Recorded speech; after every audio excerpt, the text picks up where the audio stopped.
Buenas tardes a todos y muchas gracias por su asistencia, tanto presencial como vía Internet. Hoy nos va a dar una conferencia el profesor Fernández Tresguerres. Como académico de esta institución no necesita presentación, pero sin embargo quiero hacer unas notas, quiero resaltar unas notas aclaratorias que me parecen necesarias, sobre todo para la gente que no le conoce, que está al otro lado del Atlántico y que también le conoce. Me he confundido y no lo he dicho. El profesor Tresguerres se licenció en la Complutense en el año 71 y fue doctor en el año 73. Es catedrático desde 1990. Para enumerar unas pequeñas notas de lo que tiene 9 tesinas dirigidas, 43 tesis doctorales dirigidas, 280 publicaciones, la última es del año 2024, tiene 24 libros publicados, tiene 128 capítulos de libros y 500 comunicaciones a congresos. Ha sido presidente de la Federación Europea de Academias de Medicina, es académico de número de la Real Academia de Medicina, es académico de número de nuestra academia, es miembro de honor de la Academia Portuguesa de Fibromialgia de la Universidad Beria de Portugal, tiene un próximo ingreso en la Academia de Psicología.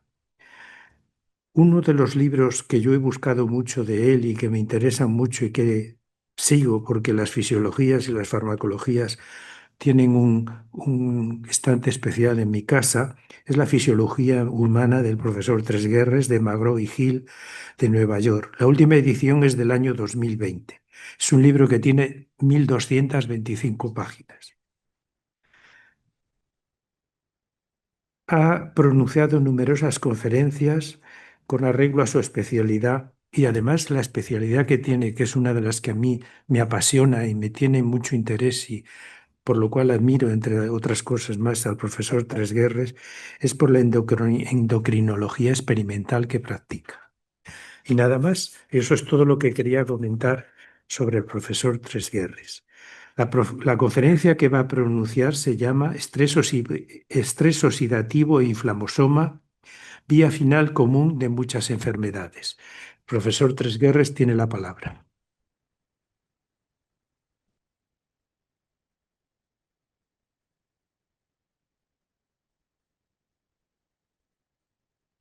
Buenas tardes a todos. Excelentísimo señor presidente de la Real Academia de Ciencias Veterinarias de España, excelentísimos y excelentísimos señores académicos, señoras y señores, querida familia. La verdad es que voy a hablar hoy de un tema que, aunque es conocido, no lo es tanto probablemente en el contexto que yo lo voy a comentar hoy. Todos sabemos que hay múltiples enfermedades y que todas tienen orígenes muy distintos. Sin embargo, resulta que en la patogenia de esas enfermedades y como vía final de la manifestación de las mismas, resulta que se manifiestan de forma reiterativa los temas que he elegido para la charla de hoy. Estrés oxidativo, inflamación, inflamasoma, muerte celular, apoptosis, y eso resulta a veces sorprendente cómo si nos ponemos a tratar un proceso patogénico que involucra toda esa serie de elementos, resulta que a lo mejor estamos utilizando los mismos elementos para tratar enfermedades que tienen etiologías absolutamente diversas y que aparentemente no tienen nada en común. Que tiene en común una diabetes con una hipertensión, con un Parkinson. Quiere decir que hay realmente muchas cosas que deberíamos estudiar más en profundidad para poder emitir quizá un juicio de valor más importante en según qué circunstancias. Empezamos un poco como recuerdo, viendo cómo en las mitocondrias es el lugar celular donde se va a generar la energía. Y recordando también que en realidad las mitocondrias son bacterias que en un momento determinado, hace muchos milenios, colonizaron células procariotas y la simbiosis entre esa bacteria aeróbica y la célula procariota resultó ser extremadamente útil a la primera y entonces quedaron ya para siempre esas bacterias incluidas dentro de la célula y contribuyendo a la generación de energía por la misma.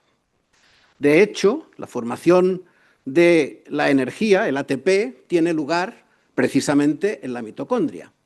Y la mitocondria tiene toda una serie de complejos mitocondriales, 4 complejos mitocondriales por donde va a pasar el oxígeno y un quinto complejo que es precisamente el enzima sintetizador de ATP. Pero de la misma manera que se genera ATP, una parte del oxígeno que nosotros respiramos y que pasa por las mitocondrias se escapa de ese sistema y va a ser el responsable de la producción de los radicales libres, o sea, del estrés oxidativo. Así como las mitocondrias van a ser las responsables de la producción de la máxima cantidad de ATP, de hecho, en la mitocondria, mediante la respiración aeróbica, lo que se va a conseguir es una cantidad enorme de ATPs, casi 30 ATPs en total, mientras que la glicolisis produce solamente un par de ellas, pero como hemos dicho hace un momento, no solo se produce ATP, sino que una parte de ese oxígeno se escapa del sistema y va a dar lugar al estrés oxidativo que va a lesionar a proteínas, a lípidos y al DNA. El estrés oxidativo es una situación fisiológica. Cualquiera de las 3 cosas que yo he comentado, estrés oxidativo, inflamación o muerte celular, son fisiológicas. Pero el nivel, por ejemplo, que tiene un animal viejo frente a un animal joven de producir estrés oxidativo, el viejo es muchísimo más alto. O el viejo es muchísimo más alta la inflamación. El viejo es muchísimo más alta la apoptosis. Lo que sería fisiológico es mantener los niveles de estrés oxidativo, de inflamación y de apoptosis que teníamos cuando teníamos 20 años. Y eso es algo a lo que nos gustaría aspirar. Pero según se produce un envejecimiento o según aparecen una serie de enfermedades, resulta que el incremento de producción de radicales libres es cada vez mayor y eso tiene toda una serie de efectos, activación del NF-κB y puesta en marcha de toda una serie de elementos que van a generar a la postre una lesión en el funcionamiento de los tejidos. Aquí tenemos como uno de los mediadores importantes de que se active la inflamación a partir de un incremento de estrés oxidativo es precisamente el NF-κB, que en condiciones normales está en forma inactiva, pero que cuando se separa del IκB, entonces va a entrar en el interior del núcleo y va a desencadenar toda una serie de fenómenos de transcripción que generalmente conducen a la situación de inflamación. Y de hecho, este NF-κB va a actuar estimulando citoquinas, proteínas de fase aguda, quimioquinas, moléculas de adhesión y también enzimas, factores de transcripción y factores de crecimiento. De hecho, como ejemplo, podemos ver cómo En el envejecimiento humano podemos medir el estrés oxidativo y ver cómo, por ejemplo, el malonildialdehído, que es la forma oxidada de una serie de lípidos de la membrana celular, no es lo mismo o no está al mismo nivel en jóvenes de 20 a 40 años que en personas mayores de 70 a 80. O, por ejemplo, la glutatión reductasa es muy superior en personas jóvenes que en personas mayores. O la cantidad de glutatión total también sigue siendo muy superior en las personas jóvenes que en las personas mayores. Quiero decir que efectivamente con el envejecimiento se va a producir un incremento del estrés oxidativo y eso tiene una repercusión sobre la inflamación y la apoptosis. Podemos ver un modelo experimental que es el ratón con envejecimiento acelerado y concretamente en el sistema cardiovascular. Este es el ratón SAMPE8 que con 10 meses ya ven ustedes que está tremendamente envejecido. Aquí tienen su control que tiene 10 meses, el SAMR1, que está en perfectas condiciones. Y cuando estudiamos, por ejemplo, la hemoxigenasa, vemos que la diferencia entre un ratón de 2 meses y un ratón de 10 meses, la hemoxigenasa 1 se incrementa muchísimo. Eso significa que está aumentando el estrés oxidativo. Y de paso aquí les comento cómo el tratamiento con melatonina a 2 dosis distintas es capaz de reducir ese incremento. O vemos cómo se produce también un incremento de la INOS, que es la óxido nítrico sintasa inducible, que vemos que ya incluso en el animal joven está muy por encima de lo que están en los animales de control, los R1, y ese incremento de la síntesis de óxido nítrico inducible que tiene que ver con inflamación es también capaz de ser frenado de manera muy efectiva con el tratamiento con melatonina. Mientras que la síntesis de óxido nítrico por vía endotelial, que es constitutiva y que no genera inflamación, sino que lo que genera es vasodilatación, vemos cómo lo que ocurre es que disminuye con la edad y que el tratamiento con melatonina a 2 dosis de 1 o de 5 miligramos por kilo se produce una potenciación de ese elemento. Quiero decir que la melatonina es capaz de disminuir el estrés oxidativo y también de disminuir la inflamación. Y el NF-κB, que acabamos de ver, que es un mediador casi universal, que se incrementa muchísimo con el envejecimiento, también es frenado con la melatonina. Y la interleuquina 1 o el TNF-alfa se incrementan también mucho y son bloqueados por la melatonina. Y otra serie de elementos como puede ser los que indican apoptosis como BAT y VAX, también se producen un incremento con la edad y se frenan con melatonina, mientras que BCL2, que es un antiapoptótico que normalmente disminuye con la edad, ese se recupera con el tratamiento con melatonina.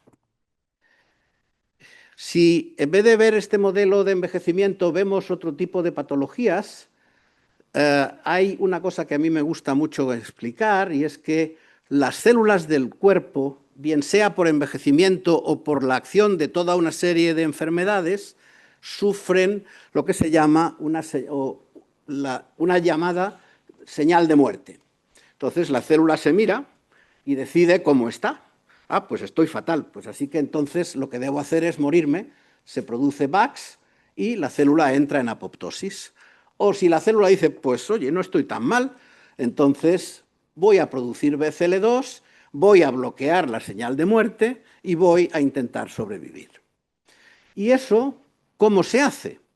Pues cuando llegan señales de muerte como pueda ser la falta de factores de crecimiento o un insulto genotóxico o radiación ultravioleta, etcétera, Entonces, todo eso tiene una acción sobre la mitocondria, que hemos visto que era el lugar donde se producía la energía y donde se produce también los radicales libres, y depende cómo se considere la célula, si está fatal, pues entonces se abre el poro de transición, sale citocromo C y se activan las procaspasas y eso conduce a la muerte celular. Pero si la célula decide que no está tan mal, produce BCL2, bloquea la salida de citocromo C y entonces se bloquea la muerte celular. Nosotros eso lo hemos medido y lo que hemos hecho ha sido medir los niveles de citocromo C en la fracción mitocondrial hepática en hembras viejas y castradas. Y nos encontramos con que al medir el citocromo C en la mitocondria de la hembra vieja y castrada, los niveles son extremadamente bajos. ¿Por qué son bajos los niveles del citocromo C, que es uno de los elementos necesarios para formar el ATP en la mitocondria de ese animal viejo? Pues muy sencillo, porque se está escapando al citosol. Aquí lo ven cómo se está escapando al citosol. Entonces, si yo vuelvo para atrás y veo qué puedo hacer para intentar evitar que esa cantidad de citocromo pase al citosol, active las procaspasas y se ponga en marcha la muerte celular, pues, por ejemplo, podemos dar hormona de crecimiento, podemos dar melatonina y entonces vemos cómo efectivamente en la mitocondria de esos animales que tienen la misma edad que este, sin embargo, hay mucha más cantidad de citocromo C porque hemos bloqueado la salida al citosol. O sea que el mecanismo a través del cual la célula determina si se va a morir o no se va a morir es actuando sobre la mitocondria y haciendo que el poro de transición permita la salida de citocromo C o que no la permita. Y de hecho, estas hormonas, hormona de crecimiento, melatonina y estrógenos, son elementos muy importantes que son capaces de evitar que con el envejecimiento se vaya a producir ese exceso de muerte celular. Pero es que además esos tratamientos determinan un aumento de la glutatión peroxidasa y otra serie de elementos con la disminución de la liberación de óxido nítrico, por ejemplo, también, con lo cual toda esa serie de sustancias son capaces de evitar que se produzca un exceso de estrés oxidativo, un exceso de inflamación y que eso conduzca a una muerte celular más rápida. De hecho, vemos también cómo con el envejecimiento se produce un aumento de TNF-alfa y de interleuquina 6 en el hígado de esas ratas viejas y cómo el tratamiento con melatonina o con hormona de crecimiento es capaz de bloquear ese incremento de inflamación. Y de la misma manera bloquear la hemoxigenasa y la producción de inos que, como he dicho antes, está asociada también con inflamación. Entonces, tenemos una serie de elementos que con el envejecimiento o con la aparición de una serie de enfermedades van a determinar que se produzca un aumento del estrés oxidativo y de la inflamación. Pero también tenemos otra serie de elementos que actúan como antioxidantes y protectores de la célula, que también se producen en la mitocondria, como puede ser la superóxido dismutasa, la catalasa o la glutatión peroxidasa o el glutatión reducido. Hay muchas situaciones patológicas que cursan con un aumento del estrés oxidativo, de la inflamación, donde el desencadenante puede ser daño a tejidos, DAMPs, o la infección por gérmenes o virus, PAMPs, que se activa el inflamasoma. DAMPs significa Damage Associated Molecular Pattern, un patrón molecular asociado a la lesión de tejido.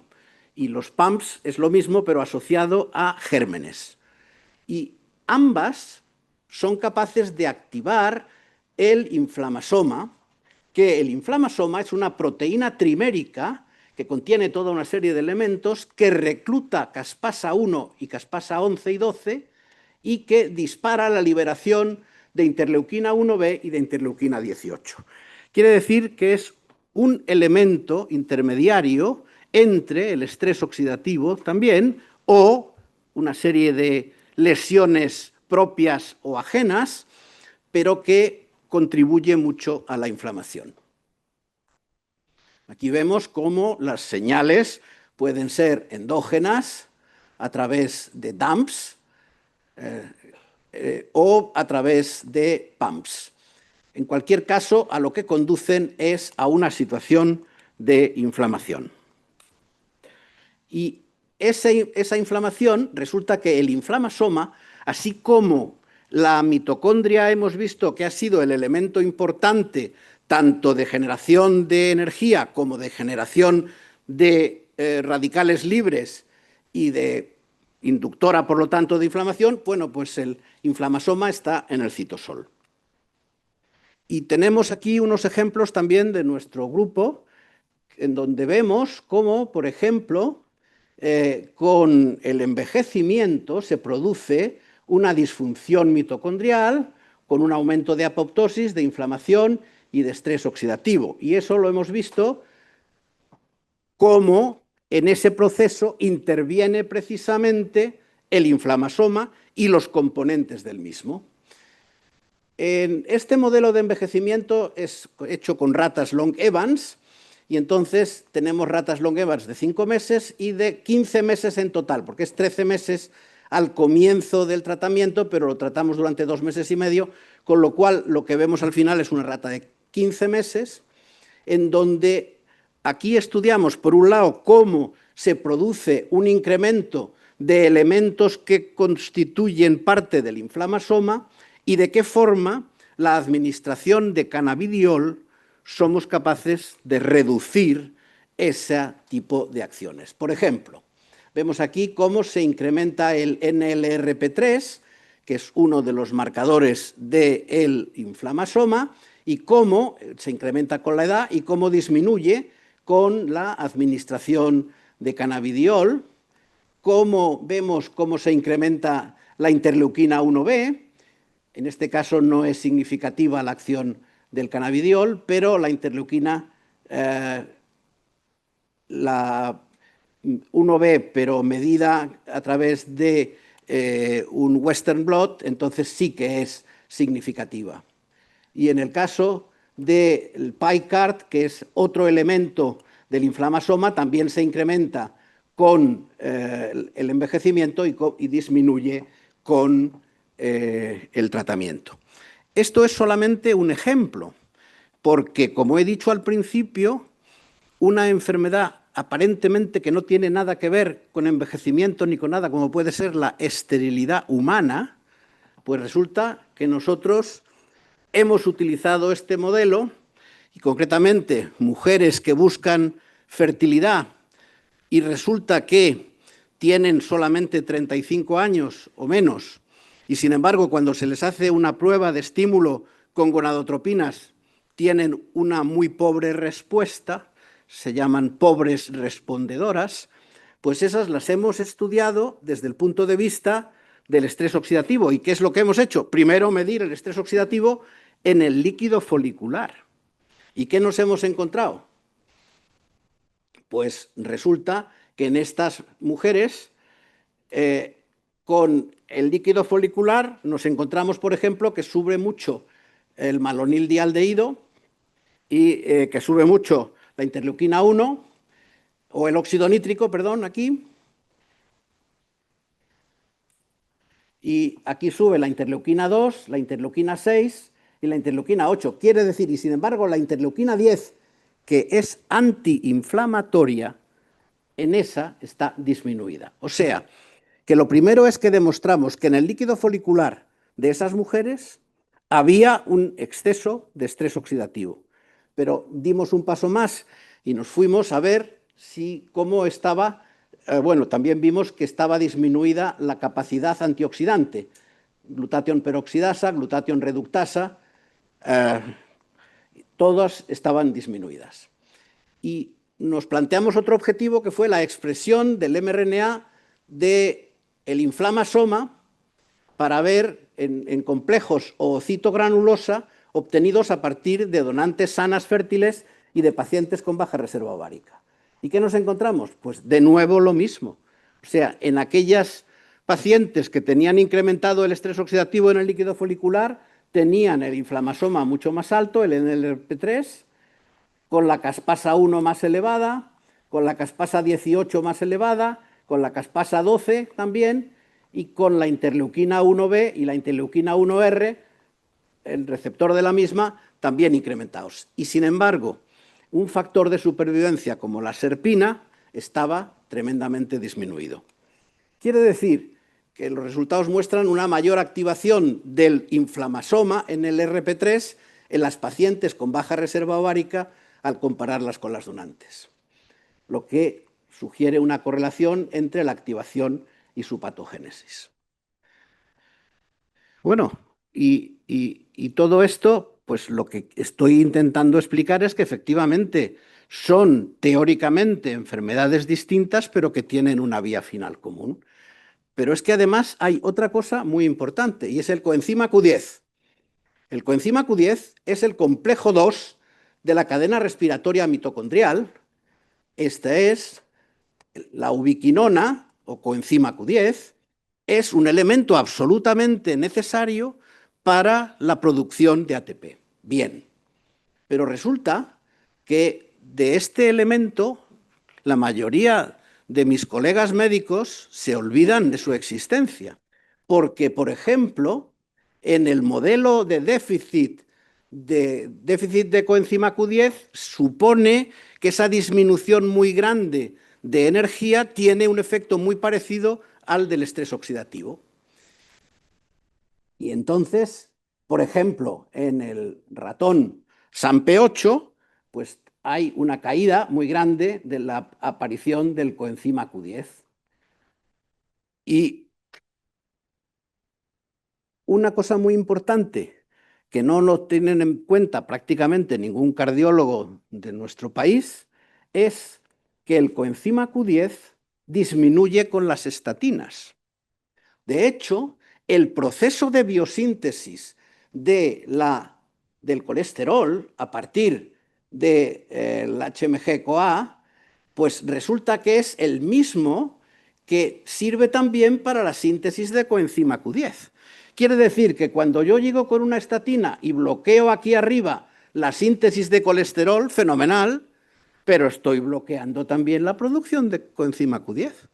Y eso, bueno, pues hay muchas personas que saben que el tratamiento con estatinas puede dar lugar a problemas, sobre todo a nivel muscular, etcétera, pero que no es nada más que una manifestación externa y evidente de que ahí hay una falta de energía. Y esa falta de energía es perfectamente asumible añadiendo coenzima Q10 al tratamiento con estatinas. Para que quede suficientemente claro, vemos cómo el tratamiento con estatinas disminuye los niveles de coenzima Q10 a nivel del plasma y es diferente de unas estatinas a otras. Por ejemplo, la atorvastatina tiene un efecto mucho mayor sobre el músculo que la simvastatina. Y cuando yo le estoy dando una estatina a una persona, resulta que la utilización de oxígeno disminuye y que la actividad mitocondrial disminuye también y que la supervivencia celular disminuye también mucho. Con lo cual es algo que tenemos que tener presente para siempre tratar con coenzima Q10 a la vez que tratamos con estatinas. Las conclusiones de esta primera parte es que las mitocondrias son los lugares donde se genera la energía. Los diferentes complejos mitocondriales interactúan para producir ATP. El tratamiento con estatinas o el envejecimiento disminuye el coenzima Q10, con lo que disminuye la producción de ATP. La disminución del coenzima Q10 determina la activación del inflamasoma, con lo que aparece inflamación. y la administración de coenzima Q10 puede restablecer perfectamente una situación. Y aquí he traído un modelo, que es un modelo un poco extraño en este entorno, pero la fibromialgia es una enfermedad de la que se desconocen su etiología y parte de su patogenia, pero la que se va conociendo cada vez más. Por un lado, se sabe que tiene un incremento de la hipersensibilidad al dolor, un incremento central de la hipersensibilidad al dolor, y ahí se queda la mayoría de la gente. Pero resulta que hay un incremento también del estrés oxidativo, de los inflamasomas, y últimamente se ha visto incluso que también tienen una disminución muy importante en la producción de coenzima Q10. O sea, es un síndrome de dolor crónico caracterizado por hiperalgesia generalizada asociada a un amplio espectro de síntomas como fatiga crónica o rigidez articular. Afecta a un porcentaje importante de la población, fundamentalmente femenina, y puede ser dificultoso el diagnóstico o el tratamiento, pero lo que a mí me ha resultado muy interesante es ver que en esa enfermedad se detecta el incremento de estrés oxidativo, se detecta el aumento del inflamasoma y se detecta una disminución muy marcada de la concentración de coenzima Q10. Aquí hay una serie de trabajos recientes, este es del año 2022, como el estrés oxidativo en la fibromialgia, desde la patología al tratamiento, fibromialgia e inflamasoma en el RP3, en donde el grupo de Bullón y colegas han demostrado que la proteinquinasa activada por adenosina monofosfato, AMPK, es capaz de modular el dolor mediante la inactivación precisamente del inflamasoma. Y que estos pacientes, si se les daba también coenzima Q10, tenían una disminución muy importante de ese inflamasoma y una disminución muy importante de sus síntomas. De hecho, el grupo de Zhang, un grupo chino, el inflamasoma lo considera como el target para el tratamiento del dolor. Y esto es a pesar del nombre, es un grupo polaco en donde reducen los síntomas de la fibromialgia utilizando coenzima Q10. Y este es un grupo español, Garrido Maraver, de Sevilla, y que también tienen las aplicaciones clínicas del coenzima Q10 en esta enfermedad. Y de hecho, hay muy recientemente un ensayo clínico controlado con placebo en donde se administraron 40 días coenzima Q10 de suplementación, 200 o 300 miligramos por día, y eso determinó una mejoría muy importante en este tipo de pacientes. Vemos que este tipo de pacientes tienen una capacidad antioxidante reducida, una capacidad oxidante incrementada y en estas circunstancias pues es algo que nos permite buscar algún tipo de solución para una enfermedad que teóricamente no tiene tratamiento. Aquí Hung y colaboradores el año 23 también detectaron que hay un incremento de la peroxidación lipídica en los pacientes con fibromialgia y, como hemos visto antes, si resulta que en la fibromialgia hay un aumento del estrés oxidativo, hay un aumento del inflamasoma y hay una disminución de coenzima Q10, y hemos visto antes cómo la melatonina es capaz de disminuir el estrés oxidativo y el inflamasoma, pues podemos utilizar perfectamente la melatonina para el tratamiento de la fibromialgia. Mi experiencia personal, que incluye unas cuantas docenas de mujeres con fibromialgia, la verdad es que los resultados son muy, muy esperanzadores. Porque la melatonina no solamente actúa como ella misma, sino en forma de sus distintos metabolitos, el AFMK y el AMK, porque son también antioxidantes y esta melatonina permite mejorar la mitocondria de esos pacientes, con lo cual, aparte de conseguir un incremento de la supervivencia celular, esos pacientes se encuentran en mucha mejor situación. De hecho, bueno, pues aquí hay una serie de datos en donde vemos cómo en pacientes con fibromialgia tienen disminución de coenzima Q10 y tienen una disminución de ATP y tienen toda una serie de cosas que está directamente relacionada precisamente con ese estrés oxidativo. Y disminuye el complejo 1, el complejo 2, el 3 y el 4 de la mitocondria. Y, de hecho, si se da una sustancia que se llama PABA, paraminobenzoico, eso disminuye la producción de coenzima Q10.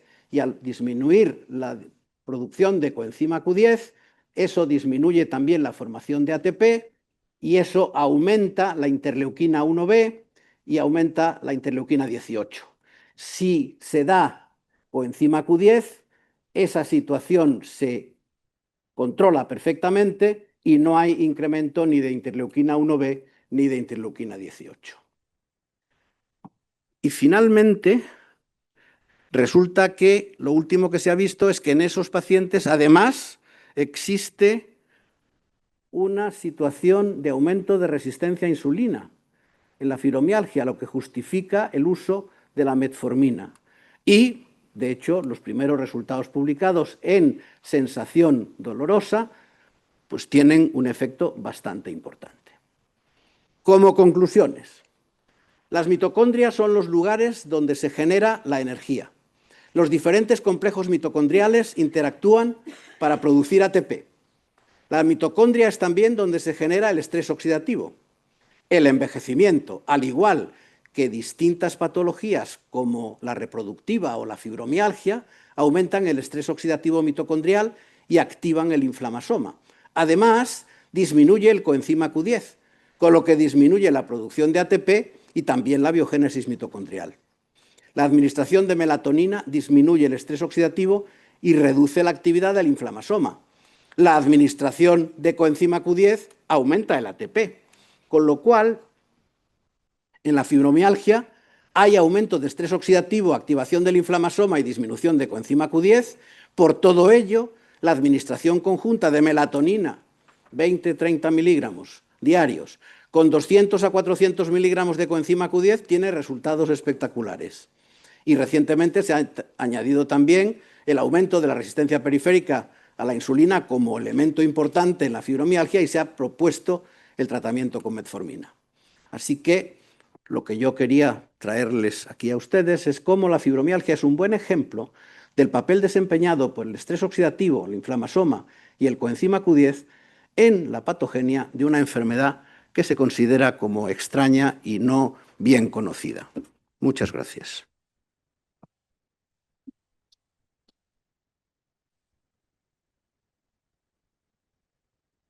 Muchas gracias, profesor Tresguerres. Ahora pasamos al coloquio. Si alguna persona quiere hacer del salón, quiere hacer alguna pregunta o alguna intervención.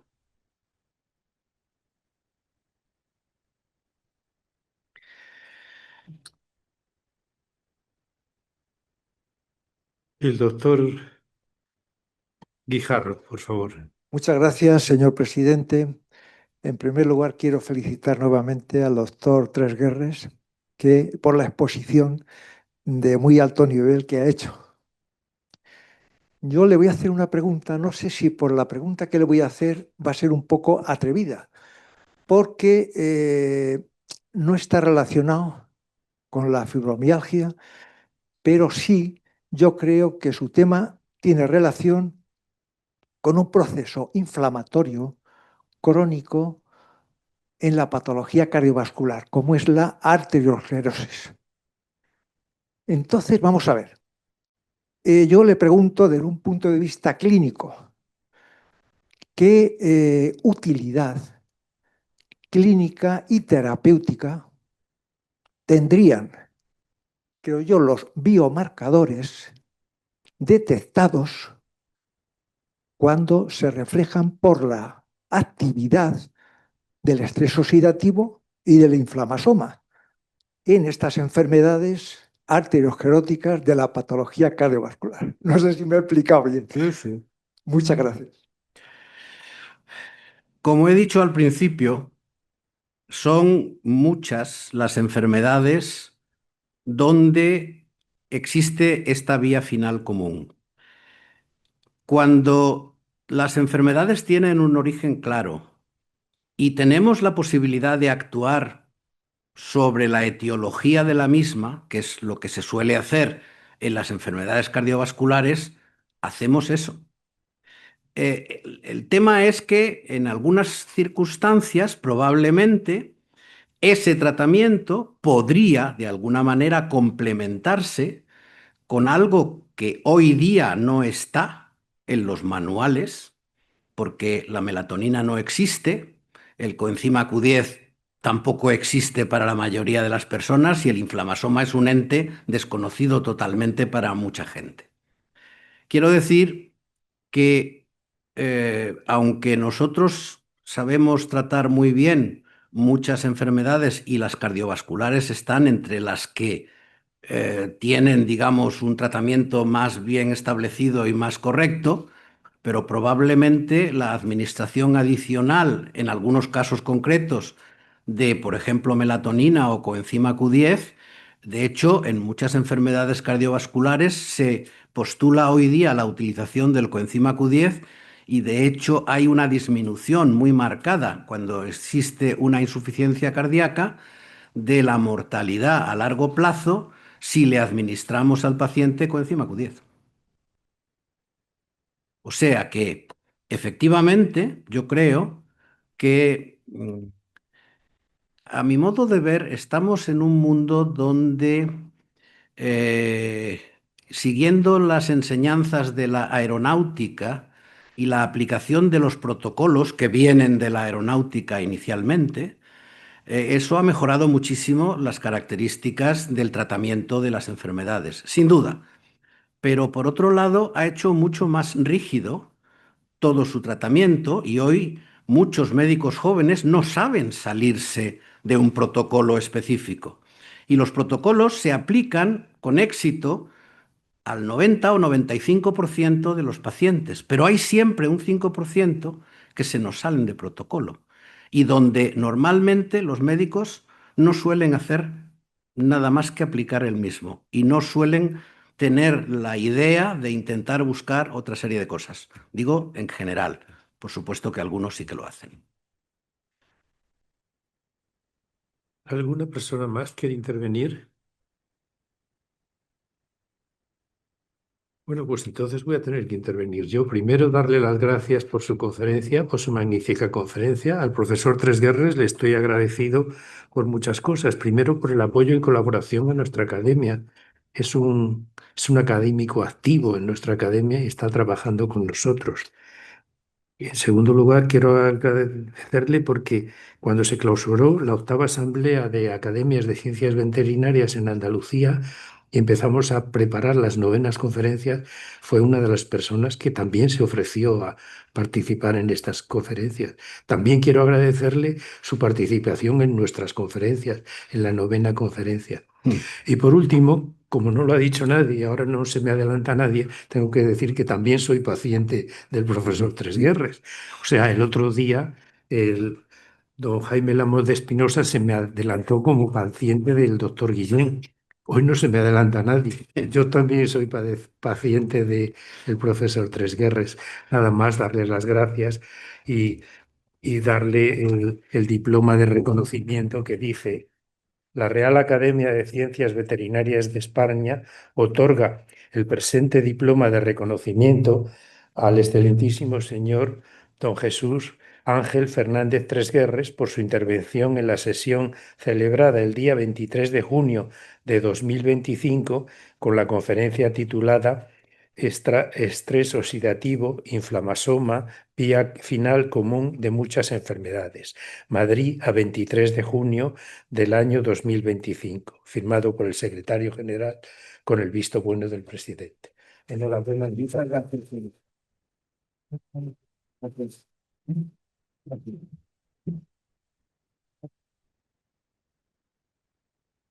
Se levanta la sesión.